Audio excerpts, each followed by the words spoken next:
bateaux de course modernes aujourd'hui, c'est 80% de matériaux composites. Le développement de la résine hélium s'inscrit dans l'une des plateformes d'innovation d'Arkema qui traite de l'allègement des matériaux. L'idée, c'était de promouvoir les matériaux thermoplastiques d'Arkema dans ses applications matériaux composites et plus spécifiquement de pouvoir développer une résine liquide à température ambiante, donc qui se met en œuvre comme des résines thermodurcissables, mais qui permet de garder ce caractère thermoplastique qui est fortement souhaité pour des contraintes de recyclabilité notamment. Le Mini qu'on est en train de construire est assez idéal pour pouvoir donc montrer les technologies et les techniques qu'avait nous proposer Arkema. La problématique, c'était de pouvoir réaliser une pièce de grande dimension, structurelle et industrielle, et de valider complètement toutes les hypothèses et tous les critères de développement que vous avez pris en compte dans la réalisation de cette résine hélium.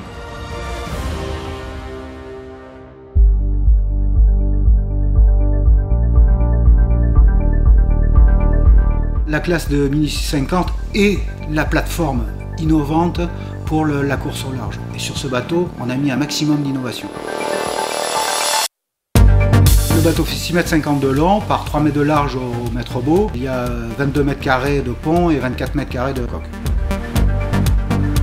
Il a fallu définir les bons matériaux qui correspondent aux spécificités de notre résine. Ils avaient déjà fait quelques pièces en fibre de verre et ils voulaient pouvoir le développer sur du carbone. C'est du sur-mesure, c'est la précision, c'est de faire le plus léger possible et le plus costaud possible. Il a fallu le conforter pour Marek Neuser qui a designé complètement l'architecture du bateau, comme quoi la résine hélium pouvait répondre à son cahier des charges. Il a fallu lui démontrer à travers des tests spécifiques faits au GRL, statique, dynamique, en termes de fluage, de fatigue, etc.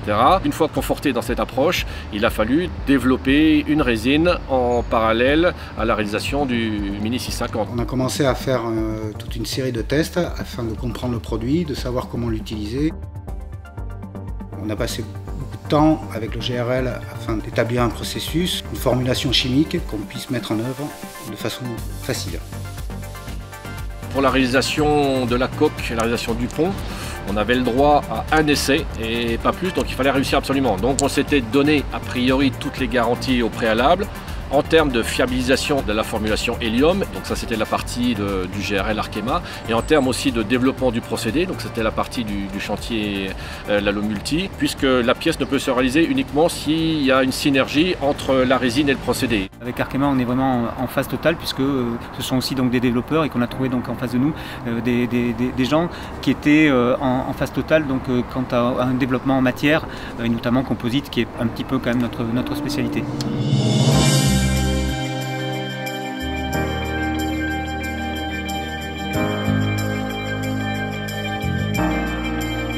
Allez, c'est parti!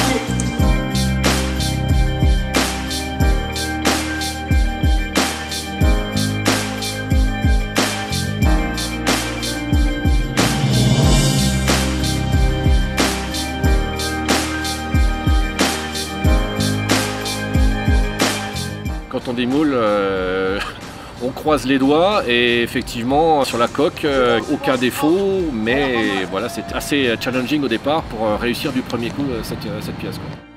C'est la première fois au monde où on faisait une pièce de cette dimension en résine acrylique recyclable. Donc voilà, j'espère que les gens en ont conscience, c'était quand même une avancée assez significative. On part vraiment sur un matériau qui est nouveau et qu'on a réussi donc à maîtriser entre guillemets avec les ingénieurs donc, notamment d'Arkema qui nous ont vraiment extrêmement épaulés et appuyés sur ce projet.